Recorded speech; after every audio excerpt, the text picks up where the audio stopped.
kan Jakarta udah PSBB total lagi tuh. Apakah Kota Bandung juga akan ikut atau gimana? Saya sampaikan dari kemarin, saya sampaikan hari ini saya masih dalam evaluasi dengan Pak Ketua Harian nih, Pak Sekda ya. Masih ada evaluasi insya Allah ya. Dalam Apakah waktu cepat lah insya Allah mungkin besok atau besok besok ratas lah jam 2 katanya. Pak? Besok atas. Pak, kami PSBB ada pembahasan lagi nggak Pak? Pasti kan besok di ratas. Besok di ratas. Cuma apakah nantinya PSBB atau AKB yang diperketat, nanti kita kan nyiapin bahan nih, pimpinan lah yang ngambil kebijakan. Karena kalau PSBB kan jenjangnya harus izin lagi Menteri Kesehatan dan sebagainya kan gitu. Iya. Nah kalau kita kecenderungan mungkin dari hasil kita AKB yang diperketat. Cuma modelnya bagaimana hari ini saya mau bicarakan. Saya hari ini outputnya adalah menyiapkan bahan, ekspos, menyiapkan bahan besok untuk pimpinan kan. Nah sehingga Pak Wali Kota besok tidak terlalu lama mendengar karena dari awal sudah kita siapkan informasi itu.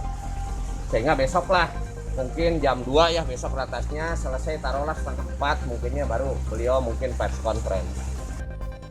Oke, para netizen, sekarang kita masih menunggu, khususnya teman-teman yang ada di wilayah Bandung dan mungkin Bandung Raya, bagaimana isu penerapan PSBB yang akan kembali dilakukan. Bandung masih menunggu apakah PSBB ataukah AKB yang diperketat.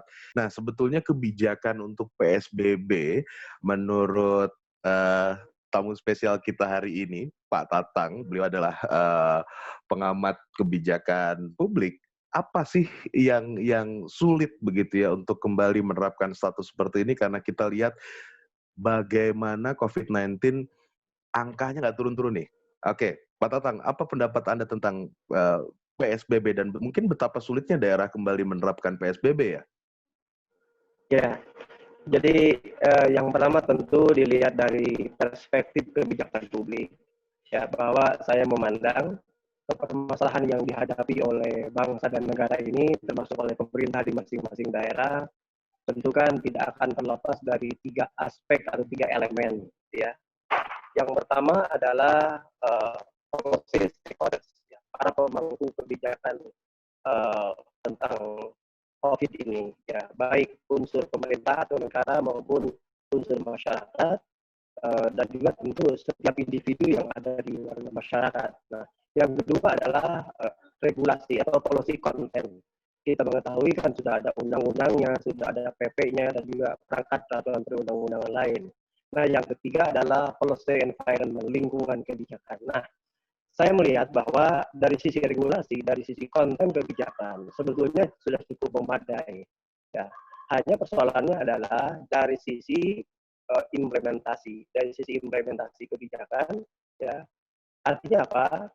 Dari dari aspek policy implementer, dari aspek pelaksana kebijakan, nah tentu dituntut konsistensi, dituntut kesinambungan, dituntut ketegasan, ya, dituntut adanya sikap tanpa pandang bulu atau tebang pilih ya ketika harus menerapkan peraturan gitu ya. Di sisi yang lain dari sisi kepentingan kebijakan publik yang namanya warga masyarakat, dalam pandangan saya, dalam amatan saya, masih ada warga masyarakat yang tidak mematuhi instruksi atau harapan dari pemerintah. Sekurang-kurangnya kan menjaga jarak, pakai masker, dan rajin cuci tangan, terutama kalau di ruang-ruang publik. Nah, oleh karena itu, kalau ditanya apa kesulitannya, ya menurut saya eh, apa namanya dalam hal ini tentu pemerintah, termasuk tentu pemerintah Kota Bandung dan sekitarnya, ya dituntut eh, selain memiliki data yang benar-benar akurat untuk memastikan apakah kembali akan PSBB, ya, atau dengan pola yang lain, ya.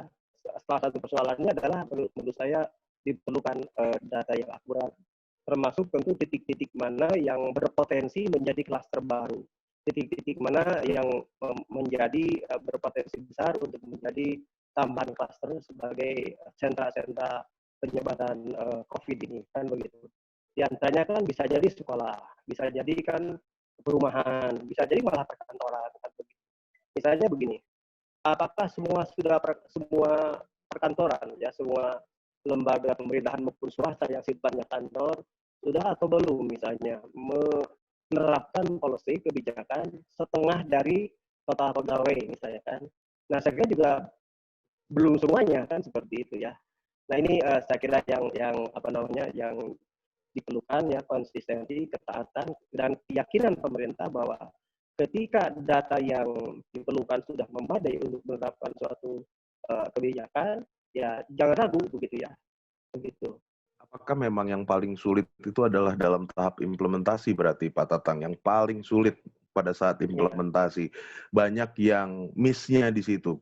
Percuma PSBB atau percuma AKB kalau ternyata pada saat penerapannya ya pengawasannya mungkin kurang, ya seperti biasa alasannya kan personil begitu kan ya. Kemudian kesadaran masyarakat juga pada akhirnya tidak ada begitu. Lalu apa pendekatannya dari kalau kita bicara kebijakan publik, apakah pendekatannya harus pendekatan sanksi, pendekatan denda, perspektif hukum begitu, Pak Tatang?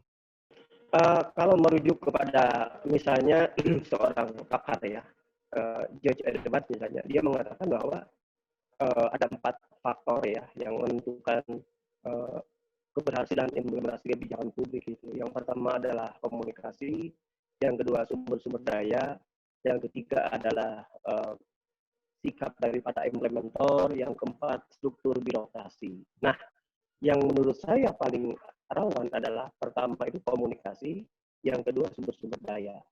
Mengapa komunikasi? Saya masih memandang bahwa masih belum intensif, masih belum maksimal ya kepada warga masyarakat diyakinkan bahwa lewat berbagai media, lewat berbagai sarana, lewat berbagai termasuk kelompok-kelompok atau tokoh-tokoh masyarakat bahwa corona ini benar-benar ada, corona ini benar-benar nyata gitu ya.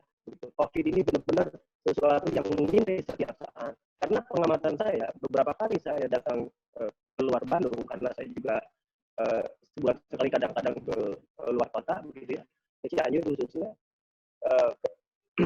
Ketika saya melakukan ngobrol-ngobrol dengan mereka, ternyata sebagian dari mereka kesannya adalah menganggap enteng ya.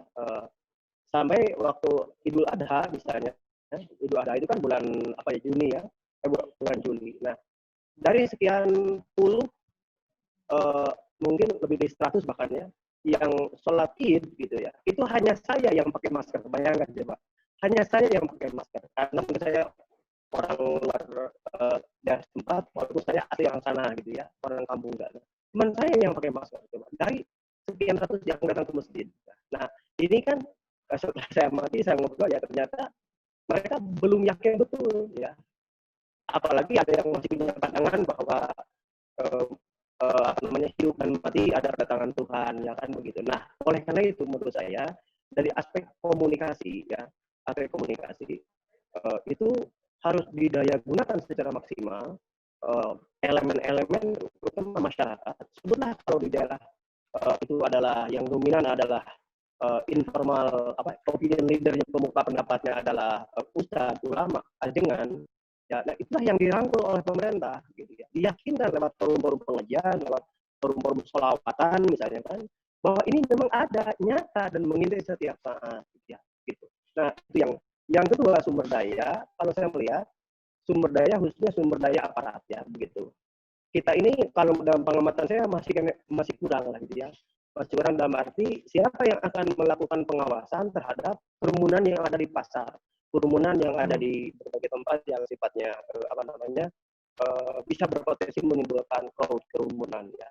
Gitu. Karena kalau menghitung jumlah satpol PP yang ada di Kota Bandung atau kota kabupaten yang lain atau juga apa namanya perangkat yang ada di kecamatan, saya kira tidak sebanding dengan apa namanya dengan potensi persebaran yang trennya kan semakin meningkat di kan akhir-akhir ini secara nasional gitu ya. Nah, begitu. Oleh karena itu dalam konteks yang kedua ya, aspek yang kedua itu sumber daya resources ya.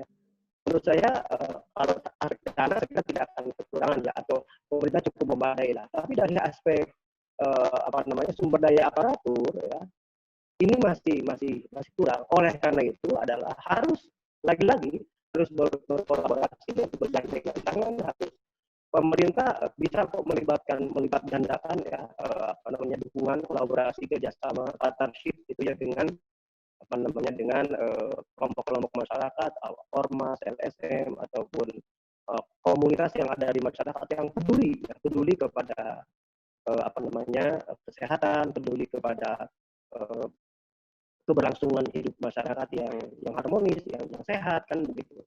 Saya percaya itu ya, asal bagaimana pemerintah proaktif gitu ya, pemerintah bergerak masif, bergerak maksimal, melipat gandakan potensi yang ada di masyarakat begitu. Saya percaya betul masalah ini ya. Kalau dari aspek yang ketiga ya tentang uh, disposisi atau sikap aparatur, saya kira ya dalam pandangan saya ya itu sudah cukup baik, sudah cukup oke. Demikian juga dalam aspek struktur birokrasi. Dalam hal ini adalah kan ada satuan tugas ya yang dibentuk sampai tingkat kota kabupaten. Saya kira itu juga sudah cukup memadai dalam pengamatan saya. Jadi yang dua saja ya, aspek komunikasi. Yang kedua adalah aspek sumber daya gitu ya. Khususnya sumber daya aparatur ya. Kuantitasnya yang kurang. Seperti itu. Oke, ini pertanyaan terakhir Pak Tatang. Kira-kira Bandung berani tidak menerapkan kembali PSBB dengan segala risikonya dan segala tadi pertimbangannya, atau apa pandangan Pak Tatang? Berani tidak kira-kira Bandung kembali menerapkan PSBB?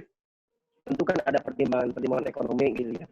Kalau PSBB total ya akibatnya kan kembali keran perekonomian kan tertutup kembali gitu ya.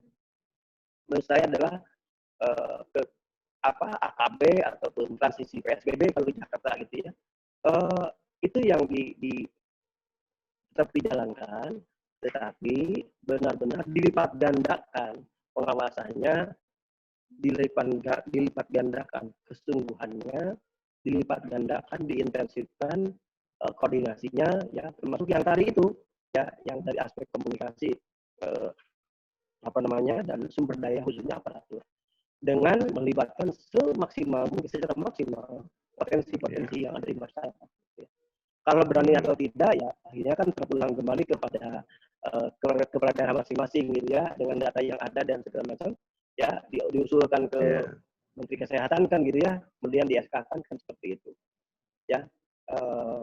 Karena ini kan menyangkut pertimbangan ekonomi juga masalahnya kan. Bukan hanya kesehatan gitu. Iya betul. Jadi bahasanya Pak Tatang tadi ada dilipat gandakan, bukan diperbaiki. Kalau bahasa diperbaiki saya ingin tanya, oh berarti kemarin ada yang salah gitu kan ya? Ya, diintensifkan, dilipat gandakan itu kalau saya.